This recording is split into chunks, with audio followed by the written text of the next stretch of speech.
Life's end. Isn't it beautiful? It's almost tragic. When life ends, it gives off a final lingering aroma. Light is but a farewell gift from the darkness to those on their way to die. I've been waiting, Snake, for a long time. Waiting for your birth, your growth, and the finality of today. Boss, why are you doing this? Why? To make the world one again. The world used to be whole. But with the end of the Second World War, the philosophers began to fight amongst themselves, and the world was torn apart. The Cobras, my comrades who trained and fought alongside me, were torn apart as well. The foibles of politics and the march of time can turn friends into enemies just as easily as the wind changes. Ridiculous, isn't it? Yesterday's ally becomes today's opposition. And this Cold War? Think back. When I was leading the Cobras, America and Russia were fighting together. Now, consider whether America and Russia will still be enemies in the 21st century. Somehow I doubt it. Enemies change along with the times, the flow of the ages, and we soldiers are forced to play along. I didn't raise you and shape you into the man you are today just so we could face each other in battle. A soldier's skills aren't meant to be used to hurt friends. So then what is an enemy? Is there such a thing as an absolute timeless enemy? There is no such thing, and never has been. And the reason is that our enemies are human beings like us. They can only be our enemies in relative terms. The world must be made whole again. The philosophers must be reunited. I will devote my skills to that purpose. And with the Colonel's money, I will achieve that end. Just as I once created the Cobras. They are my family. I may no longer be able to bear children, but I still have a family. It was November 1st, 1951. I was in the Nevada desert participating in atomic testing. The name Nevada is derived from Spanish, covered in snow, white as snow. And snow is exactly what I saw in that Nevada desert. It froze my blood white. Snake, you were an atomic test subject, weren't you? On Bikini Atoll. That's part of the reason I was drawn to you. You and I are alike. We're both slowly being eaten away by the karma of others. We'll never have the chance to die peacefully of old age. We have no tomorrow. But we can still have hope for the future. In 1960, I saw a vision of the ideal future from space. 3 years earlier, the Soviet Union had succeeded in launching Sputnik, the first man-made satellite in history, into orbit. This came as a huge shock to the United States. In response, America threw everything it had into its own manned spaceflight project, the Mercury program. Even as the Soviets seemed poised to send their first man into space, America was still experimenting with chimpanzees and rockets. The government wanted human data. So they secretly decided to send a human being into space. I was the one they chose. At the time, they didn't have the technology to block out cosmic rays, and whoever they sent up would inevitably be exposed to heavy radiation. That's why they chose me. After all, I'd already been irradiated once. Of course, you won't find any of this in the history books. I could see the planet as it appeared from space. That's when it finally hit me. Space exploration is nothing but another game in the power struggle between the US and the USSR. Politics, economics, the arms race, they're all just arenas for meaningless competition. I'm sure you can see that, but the Earth itself has no boundaries. No East, no West, no Cold War. And the irony of it is, the United States and the Soviet Union are spending billions on their space programs and the missile race, only to arrive at the same conclusion. In the 21st century, everyone will be able to see that we are all just inhabitants of a little celestial body called Earth.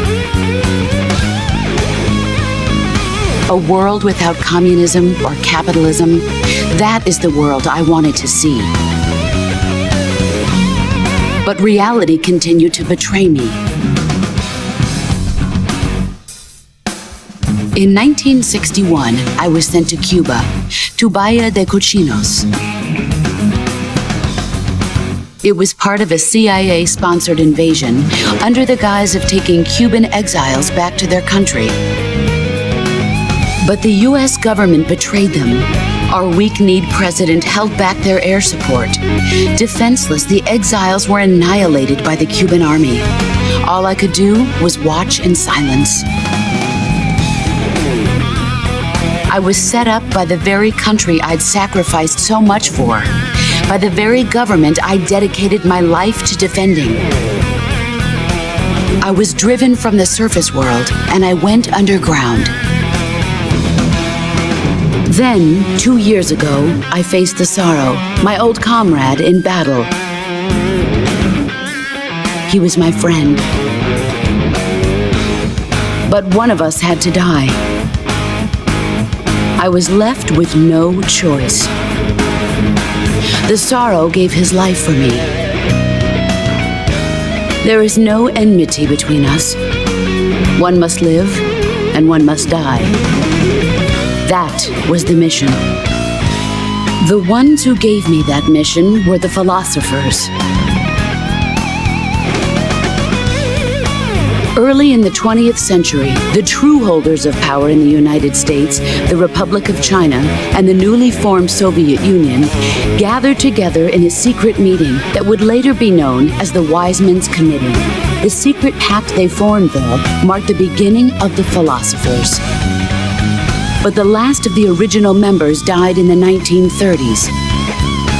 After that, the organization began to run out of control, and the Wise Men's Committee degenerated into a mere shell of its former self.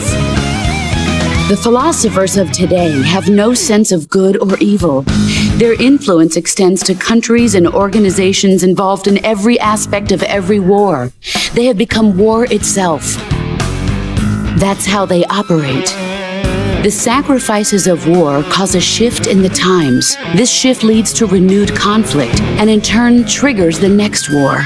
Like a nuclear chain reaction, each conflict sparks countless others, forming an endless spiral that will continue on for eternity. Do you understand what I'm saying, Snake? By consuming me and you, the philosophers intend to keep that cycle going forever. It was my father who explained all of this to me. He was one of them. You see, I am the last remaining child of the philosophers. But after he revealed the truth, my father was killed by that same shapeless, formless organization. And my father isn't the only thing the philosophers have taken from me. In June of 1944, the Cobras and I took part in the landing at Normandy. We'd been given a top-secret mission to locate and destroy enemy V-2 rocket installations. I was pregnant at the time. The Sorrow was the father. I gave birth on the field of battle. A beautiful baby boy. But my child was snatched away from me by the philosophers.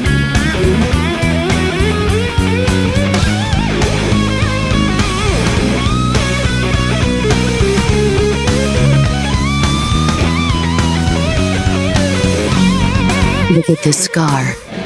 This is proof that I was once a mother. I gave up my body and my child for my country. There is nothing left inside me now. Nothing at all. No hatred, not even regret. And yet sometimes at night, I can still feel the pain creeping up inside me, slithering through my body like a snake.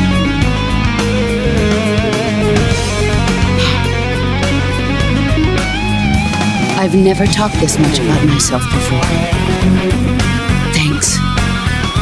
Thanks for listening to me.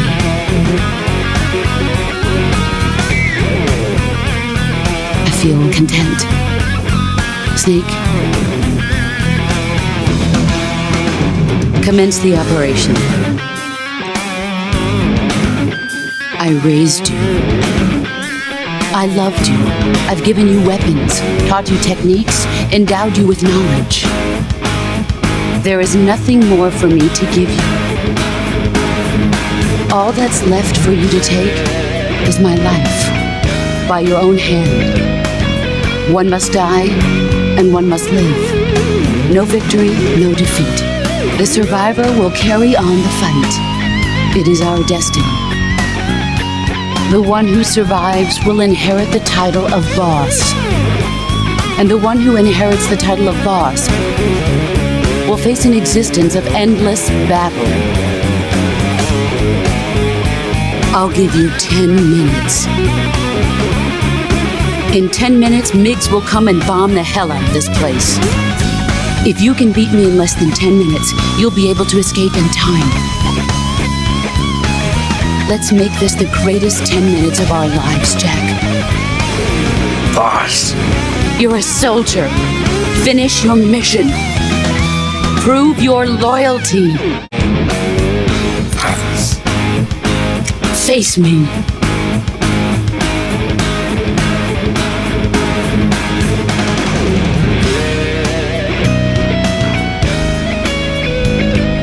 Take this. Keep it safe.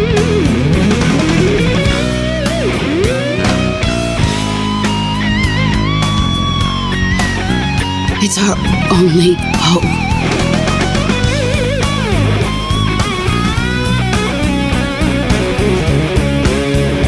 A patriot?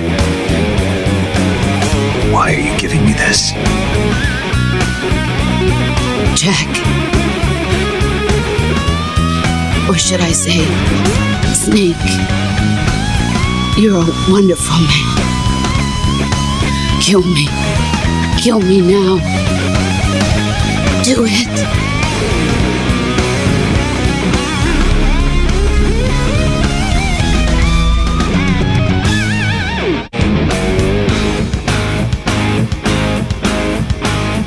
There's only room for one boss and one snake.